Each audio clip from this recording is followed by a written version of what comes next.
ప్రతి ఒక్కరూ ఇంట్లో దీపారాధన చేసుకుంటారు. ఏ ఇంట్లో అయితే ప్రతినిత్యం దీపారాధన చేస్తారో అలాంటి ఇళ్లల్లో దేవతలు తిరుగుతూ ఉంటారు. కుటుంబంలో ఎలాంటి కష్టాలు లేకుండా రక్షిస్తారు. దేవుని పూజకు చాలా విశిష్టత ఉంటుంది.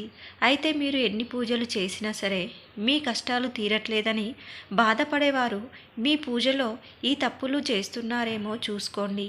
మన శాస్త్రంలో చెప్పబడిన పూజ నియమాలను తెలుసుకొని దేవుణ్ణి భక్తిపూర్వకంగా పూజ చేస్తే అఖండ కుబేర రాజయోగం మీ ఇంటికి లభిస్తుంది. 7 తరాల ఐశ్వర్యం మీ ఇంటికి చేకూరుతుంది. అయితే అన్నింటికన్నా ముఖ్యమైన విషయం ఏమిటంటే ఇంట్లో పూజ పూర్తయిన తర్వాత ఖచ్చితంగా కొన్ని నియమాలు పాటించాలి. పూజ చేసినంత మాత్రాన పుణ్య ఫలితం దక్కదు. ఇంట్లో పూజ పూర్తయిన తర్వాత కూడా కొన్ని నియమాలను తప్పక పాటించాలి. ఆ దీపారాధన నియమాలు పాటిస్తేనే ఆ దేవుని ఆశీర్వాదం మీ ఇంటిపై ఉంటుంది. దీపారాధన విధి విధానాలు, అలాగే ఇంట్లో పూజ పూర్తయిన తర్వాత తప్పక పాటించవలసిన కొన్ని ముఖ్యమైన నియమాల గురించి ఈ వీడియోలో తెలుసుకుందాం. దీపం వెలుగులో ముక్కోటి దేవతలు కొలువై ఉంటారు. సరైన పద్ధతిలో ఇంట్లో దీపారాధన చేసి చూడండి. మీ ఇంట్లో ఎలాంటి కష్టాలు లేకుండా రాత్రికి రాత్రే అదృష్టం వరిస్తుంది. ముక్కోటి దేవతల ఆశీర్వాదం లభిస్తుంది. ఇంట్లో పూజ చేసే ముందు, అలాగే ఇంట్లో పూజ పూర్తయిన తర్వాత ఈ నియమాలను పాటించండి. ఇంట్లో పూజ చేసేటప్పుడు ముందుగా మీ ఇల్లంతా శుభ్రం చేసుకోవాలి. ఉప్పు నీటితో శుభ్రం చేసుకుంటే ఇక మంచిది. కల్లుప్పు నీటిలో వేసి ఇల్లంతా శుభ్రం చేసుకోండి. మీ ఇంట్లో ఉన్న దరిద్ర దేవత బయటికి వెళ్ళిపోయి మీ ఇంట్లోకి ధనలక్ష్మీదేవి అడుగు పెడుతుంది. ఇల్లంతా శుభ్రం చేయలేని వారు ఇల్లంతా పసుపు నీళ్లు జీలకరించుకోండి. అలాగే పూజ చేసేవారు తప్పనిసరిగా తలస్నానం చేయాలి. అయితే తలస్నానం చేయలేని ఆడవారు పాపిట్లో కుంకుమ బొట్లు పెట్టుకొని దీపారాధన చేయవచ్చు. ఇంట్లో పూజ ప్రారంభించే ముందు మీ పూజ గదిలో తప్పకుండా ఒక ముగ్గు వేయాలి.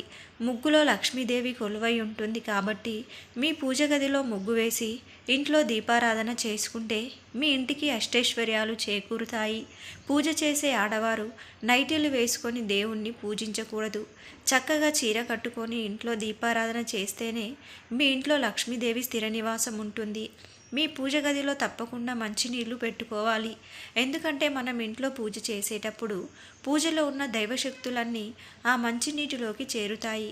కాబట్టి ఇంట్లో పూజ పూర్తయిన తర్వాత ఆ నీటిని తీర్థంలాగా స్వీకరించాలి. అప్పుడు మాత్రమే దేవుని అనుగ్రహాన్ని పొందుతారు. అలాగే ప్రతి ఒక్కరి పూజ గదిలో ఖచ్చితంగా అక్షంతలు ఉండాలి.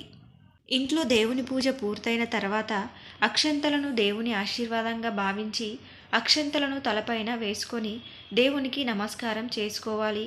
పూజలో వెలిగించే దీపానికి చాలా శక్తి ఉంటుంది. కాబట్టి మీరు వెలిగించే దీపం కుంది మరీ నల్లగా ఉండకూడదు. పూజ గదిలో దీపం వెలిగించే ముందు గణపతికి నమస్కారం చేసుకొని దీపానికి 3 కుంకుమ బొట్లు పెట్టి దీపంలో నూనె పోసి ఒత్తులు వేసి దీపాన్ని వెలిగించాలి. ఇలా దీపం వెలిగించిన తర్వాత దీపం దగ్గర కొన్ని అక్షంతలు వేసి ఒక పుష్పాన్ని సమర్పించి దీపానికి నమస్కారం చేసుకోండి. ఇలా దీపానికి నమస్కారం చేసుకుంటే ముక్కోటి దేవతల ఆశీర్వాదం ఖచ్చితంగా లభిస్తుంది. ఇక పూజలో దేవునికి నైవేద్యం సమర్పించి హారతి కర్పూరం సమర్పించి మీ పూజను ముగించుకోండి. ఇలా పూజ పూర్తయిన తర్వాత తప్పకుండా దేవునికి ప్రదక్షిణలు చేయాలి. 3 లేదా 5 ప్రదక్షిణలు చేసి దేవునికి నమస్కారం చేసుకొని తలపైన అక్షంతలు వేసుకోవాలి. ఇలా ప్రదక్షిణలు చేస్తేనే మీరు చేసే పూజలకు సరైన పుణ్యం లభిస్తుంది. అలాగే ఇంట్లో పూజ పూర్తయిన తర్వాత మీ పూజ గది నుండి 5 నిమిషాలు పక్కకు వెళ్ళిపోండి. ఈ 5 నిమిషాల సమయంలో ఆ దేవుణ్ణి చల్లని చూపు నైవేద్యంపై పడుతుంది. కాబట్టి ఒక 5 నిమిషాల తర్వాత పూజ గదిలో ఉన్న నైవేద్యాన్ని తప్పకుండా తినాలి. అప్పుడు మాత్రమే దేవుని అనుగ్రహాన్ని పొందవచ్చు. దేవుని నైవేద్యాన్ని తినకుండా అలాగే పూజ గదిలో పెట్టేస్తే దేవునికి కోపం వస్తుంది. మీ పూజకు పుణ్యం కూడా లభించదు. ప్రతినిత్యం ఇంట్లో దీపారాధన చేసేవారు దేవుని పూజలో బెల్లం ముక్కను నివేదించండి. నైవేద్యంగా సమర్పిస్తే ఆకస్మిక ధనలాభాలు వరిస్తాయి. ఇంట్లో దీపారాధన చేసిన తర్వాత మీ ఇల్లంతా ఖచ్చితంగా ధూపం వేయాలి. ఇలా ధూపం వేయడం ద్వారా ఇంట్లోని నెగిటివ్ ఎనర్జీ మొత్తం బయటకు వెళ్ళిపోయి మీ ఇంట్లోకి దైవశక్తులు ఆకర్షిస్తాయి. ఒక్కోసారి ఇంట్లో దీపారాధన చేసేటప్పుడు దీపం నుండి శబ్దాలు వస్తూ ఉంటాయి. అయితే ఇలా అస్సలు రాకూడదు. దీపం నుండి చప్పుడు వినిపిస్తే మీ పూజకు ఫలితం దక్కదు. ఇక దీపంలో ఉండే ఒత్తులు పూర్తిగా కాలిపోవాలి. ఇక పూజ చేసే ఆడవారు తప్పనిసరిగా కుంకుమ బొట్టు పెట్టుకోవాలి. చేతులకు నిండుగా గాజులు వేసుకోవాలి. అన్నింటికన్నా ముఖ్యంగా కాళ్ళకు పసుపు రాసుకొని ఇంట్లో దీపారాధన చేయాలి. ఏ స్త్రీ అయితే పసుపు రాసుకొని ఇంట్లో దీపారాధన చేస్తుందో అలాంటి స్త్రీలకు దీర్ఘ సుమంగళ ప్రాప్తి సిద్ధిస్తుంది. అలాగే ఇంట్లో పూజ చేసేటప్పుడు దేవుని దగ్గర ఉన్న కుంకుమను తీసుకొని మీ మంగళసూత్రానికి పెట్టుకోండి. ఇలా చేయడం ద్వారా మీ భర్త ఆయుష్ పెరగడంతో పాటు మీ భర్త సంపాదన కూడా విపరీతంగా పెరిగిపోతుంది. నల్లటి వస్త్రాలు వేసుకొని దీపారాధన చేయకూడదు. ఇంట్లో పూజ చేసే స్త్రీలు తూర్పు ముఖంగా కూర్చొని పూజ చేయాలి. దేవతల విగ్రహాలు కానీ దేవుని చిత్రపటాలు కానీ పడమటి దిశగా ఉండాలి.